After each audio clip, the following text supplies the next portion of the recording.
So today we're going to review the heating curve and cooling curve one more time.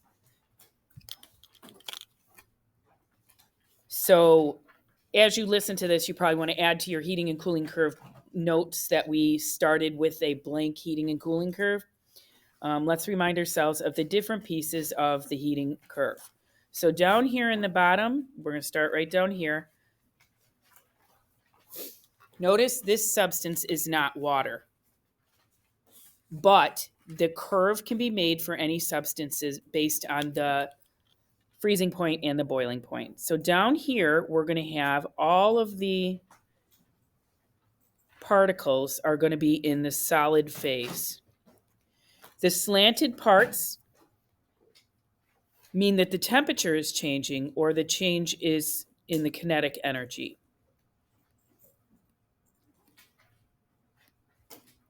So delta T and delta KE are for all of the slanted parts. So the temperature will increase until we get to the point where we're at the melting point of this particular substance. In this case, the melting point looks like it is at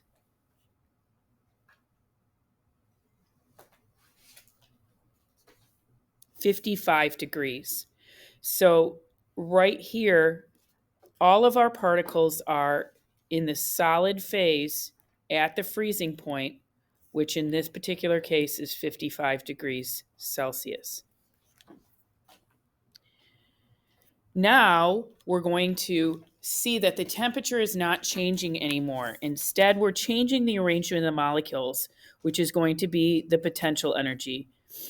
So this right here, along this flat part, the plateau part, we're going to be a phase change, which in this case would be melting. And it's going to be a mixture of solid and liquid.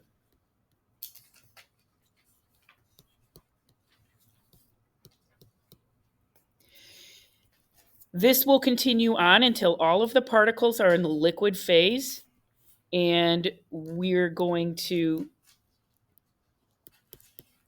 still be at 55 degrees because we were changing phase and changing the state of matter. Now that all of the particles are in the liquid phase, the temperature is going to change again. This time we are liquid, and we have a change in temperature or change in kinetic energy. The temperature will continue to increase as we add heat. Remember, as we go from left to right, it's called a heating curve because we're adding heat. When you are adding heat into a system, it is called an endothermic process. Endothermic means we're adding heat into the system until we get to here where all of the particles are in the liquid phase and we reach the boiling point. The boiling point of this particular substance is 90 degrees Celsius. So whatever this substance is in its liquid phase at 90 degrees Celsius, and then you'll see the temperature stops changing.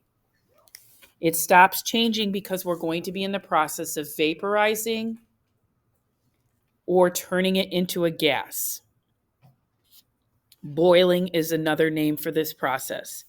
So along the line here, as we're changing the potential energy and not the temperature, we're going to have a mixture of liquid and gas.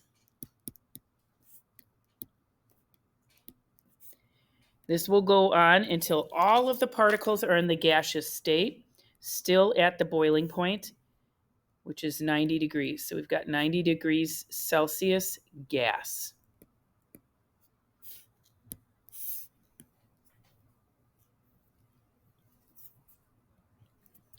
And then you'll see that the temperature will start to increase again once all of the particles have changed phase, and we'll go back to changing the kinetic energy and the change in temperature. So this is why, if we were referring to water or really any substance, when it's in its gaseous phase, it can be a lot worse to be burned with steam because the temperature of steam can be greater than the boiling temperature. Now let's add a few things onto here. When your slanted part, this is the part where the temperature is changing, you're going to use the formula that Q equals SM delta T, or MCAT. Remember that we're going to be used to both of those formulas. Anytime you're slanted, you're changing temperature, we'll use the change in temperature formula.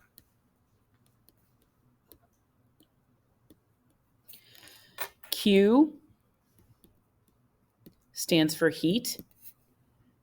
S stands for specific heat capacity. That's the amount of energy required to raise the temperature of 1 gram 1 degrees Celsius. M is mass. And this little triangle is delta. Delta T means change in temperature.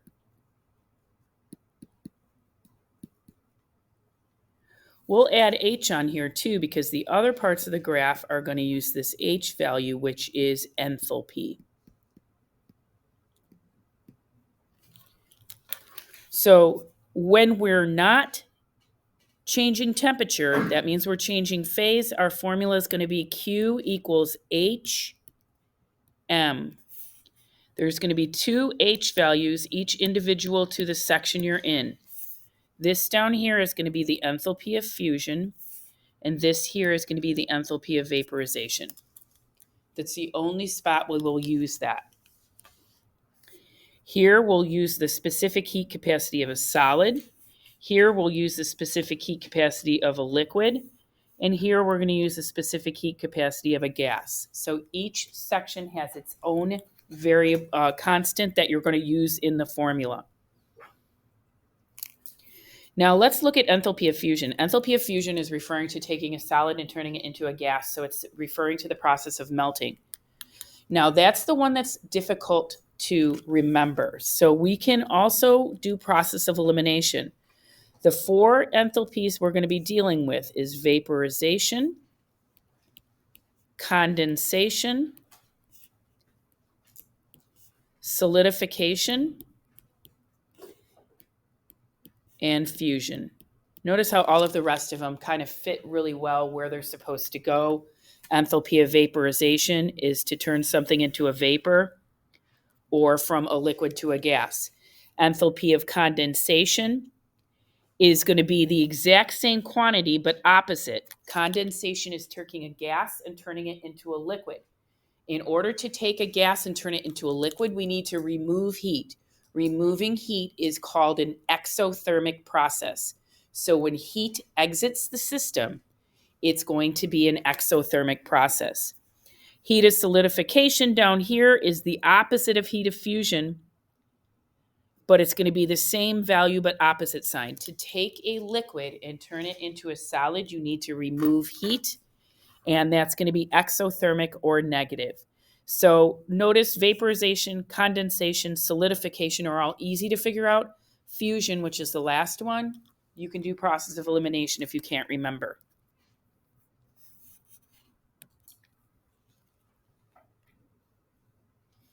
So let's remind ourselves again, if we're going from down here, if you're going from down here to up here, we are adding heat.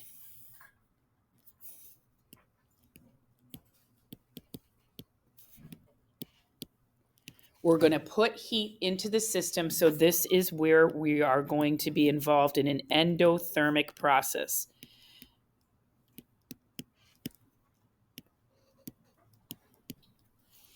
If we are starting up here and going all the way down to here, like such, we are removing heat.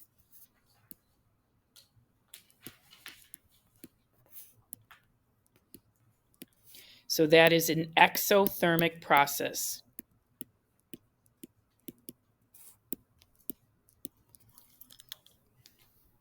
That means when you're freezing something, it's actually going to release heat. So if anybody knows anybody in Florida, you might want to ask them about this because it does freeze in Florida.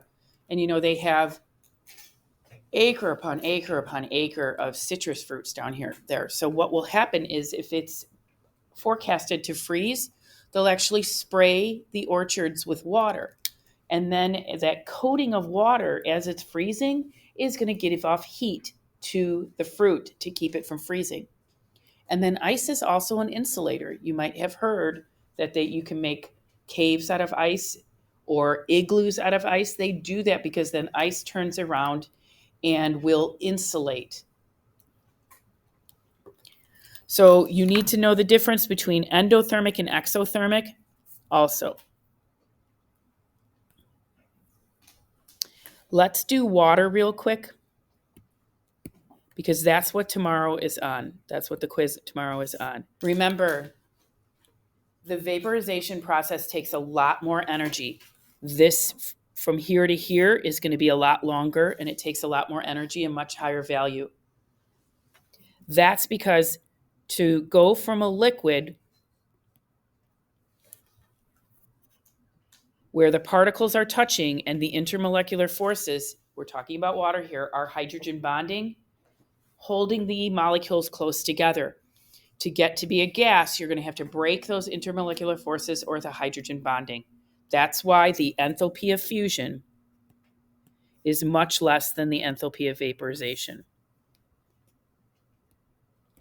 So these numbers are only used in one part of the graph. The S values are also always going to be given to you. This is solid, liquid, and gas. Remember, we're going to see a little bit different values for these depending on the lab situation. And those will also be given to you. So you're just going to use what they give you and not be confused if it's just a little bit different.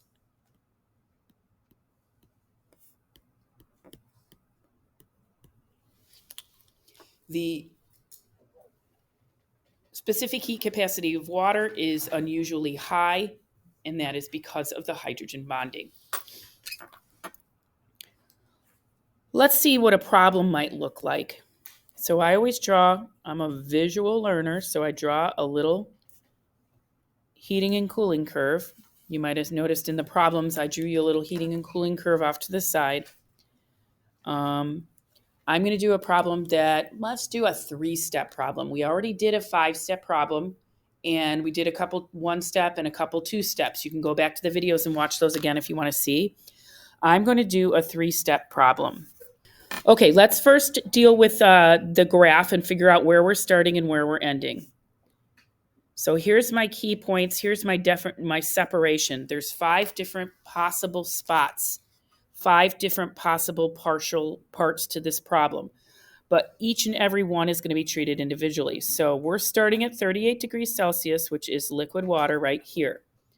And we're ending at 115 degrees Celsius right here. So we're going to be in the liquid water phase. We're going to be vaporizing a liquid, and then we're also going to be raising the temperature of a gas. So those are my 3 different sections. So in the first section, I will be raising the temperature of water from 38 degrees Celsius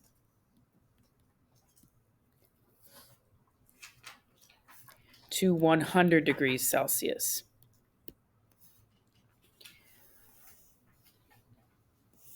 So because this is a temperature change, my formula is going to be Q equals SM delta T. In the second part of the graph, I'm going to be changing liquid water to gaseous water or steam. There's no temperature change here. This is a phase change, so we know my formula is going to be HM. In this case, vaporization. In the third part, I'm going to be raising the temperature from 100 degrees Celsius to 115 degrees Celsius. There is a temperature change here, so we'll use Q equals SM delta T. That's the setup for this. Now let's plug our numbers in. The S value for water is 4.184 joules per gram degree Celsius, times the mass, which is 25.0 grams, times the change in temperature. Now, this is the only tricky part here. Some people are just going to look at that and not even think about it and say the temperature change is 38 degrees Celsius. It is not. We're going from 38 to 100, so you take 100 minus 38, and you'll see that the temperature change is 62 degrees Celsius. Enthalpy of vaporization here, 2260 joules per gram times the mass of 25 grams.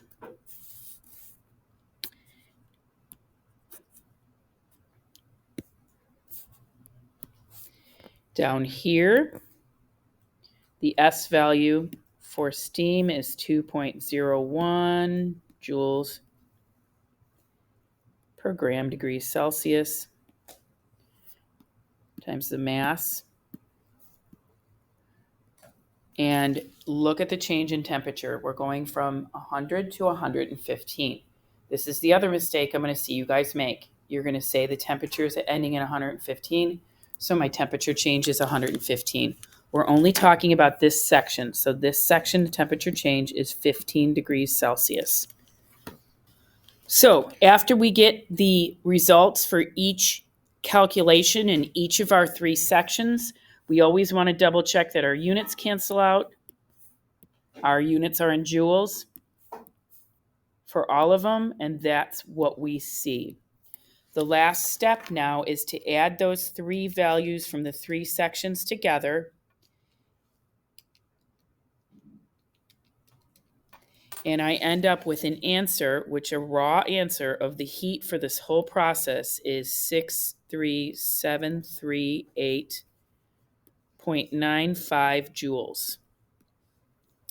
Now, if you look up here, we always get our sig figs from the givens, not the reference numbers. Those are considered to be exact.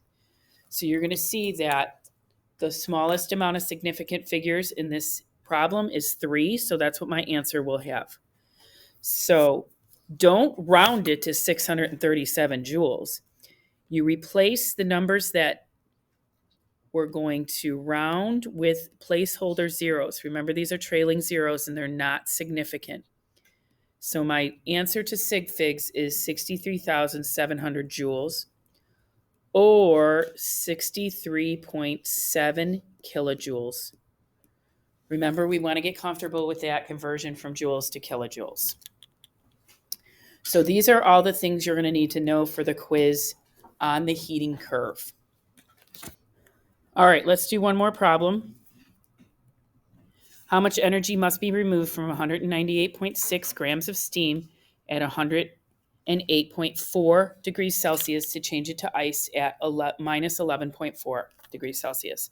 So we're going to start up here at 108.4 degrees Celsius, and we're going to end at minus 11.4. So we're going to go lower the temperature of the steam by removing heat, change the steam to liquid water by removing heat, lower the temperature of liquid water by removing heat, and changing the liquid water to ice by removing heat, and then lowering the temperature of the ice. So this time we've got 1, 2, 3, 4, 5 steps. So the first one, from here to here, we are a temperature change. So Q equals SM delta T. Here we are a phase change. So it's Q equals enthalpy of vaporization times the mass. Here we're back to a temperature change. So it's going to be Q equals SM delta T. Here we're phase change from liquid water to solid water. So it's going to be enthalpy of fusion times mass. Here we're going to lower the temperature of ice. So it's going to be Q equals SM delta T. Let me plug in the numbers now. First, we'll do S for steam, which is going to be either 2.03, 2.02, something like that. But it will be given to you, so you don't need to guess or make it up. 198.6 is going to be my mass throughout the entire problem.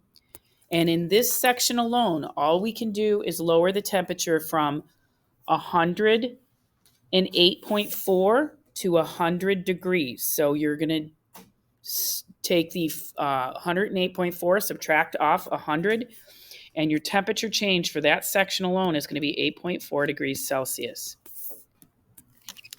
Now, in the middle section here, in section 3, we're at 100 degrees, and we need to reduce the temperature down to 0. So that's why the temperature change there is 100.